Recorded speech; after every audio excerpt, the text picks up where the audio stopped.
welcoming Sophia Butler from 8M.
All my life, people have told me to speak up or to stop being so quiet.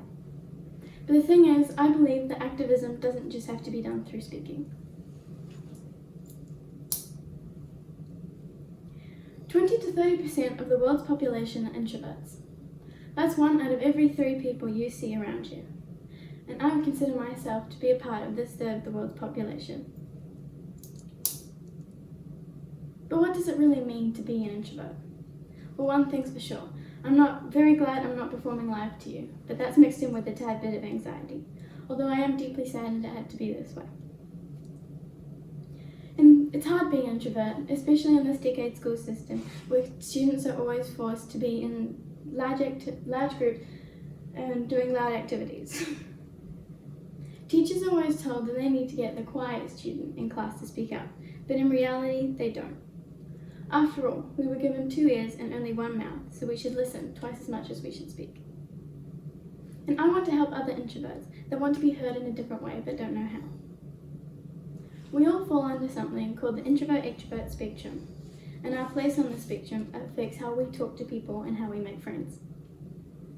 Quiet, a book I read about the power of introversion, said that no one is to the either side of the spectrum.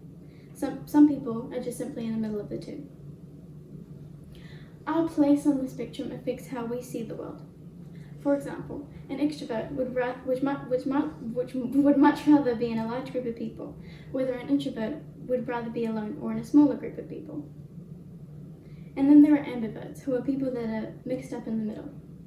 These people do crave attention, but also at times can get completely exhausted and need alone time. And I find it all so fascinating.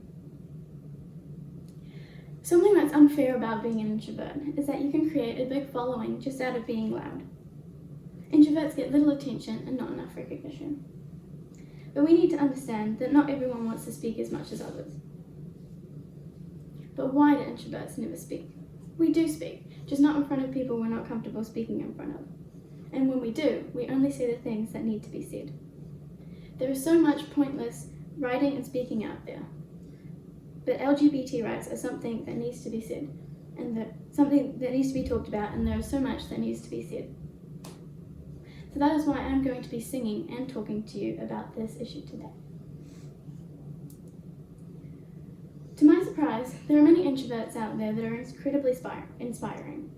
For example, Rosa Parks and Gandhi both never wanted to be loud or stand up, but they just stood up for what they thought was right, and in the process created an amazing name for themselves. J.K. Rowling and Vincent van Gogh were also introverts, but I especially relate to these people because J.K. Rowling and Vincent van Gogh just made whatever it is they wanted and watched people enjoy it. And that is why I'm going to use songwriting as a way to spread awareness, specifically focusing on LGBT discrimination. Because we introverts need to value our skills, because activism needs us. And singing is one way we can spread awareness.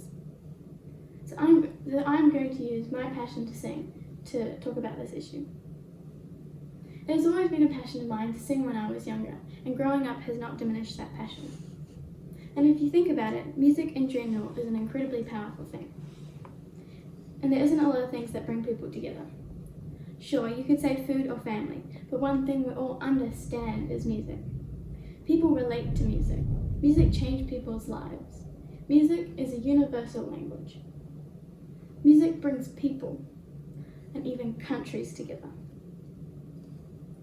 For example, the 13-string koto, typically heard in Japanese restaurants, came from China in the 13th to 14th century.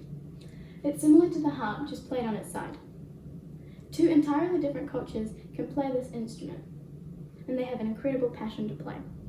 Like I have my own passion for music. I've always known I wanted to spread awareness about things in different ways, but never knew it would be through songwriting. I tried many attempts at different things before I finally got through to songwriting. I tried writing books and creating art on things that people would see on a daily. And when I finally discovered songwriting, I wrote a song called Beautiful. Beautiful is about how the LGBT community isn't always accepted, especially at home and at schools where people are supposed to feel loved and wanted. And in the chorus, it changes more to how if we become more loving and accepting, they will feel more welcomed. But what does the LGBT acronym actually stand for? Well, it has many letters in it supporting all the different types of sexualities. But the most commonly used one is LGBTQIA, which stands for lesbian, gay, bisexual, transgender, queer, questioning, intersex, and asexual. But there are many others, such as non-binary and pansexual. LGBT discrimination is very noticeable in schools, the workspace, and in the streets. Even in Indonesia, the LGBT community is especially not sheltered by the law for discrimination. Studies show that LGBT students in America are 40% more likely to exhibit suicidal and depressive emotions. But it's not just America.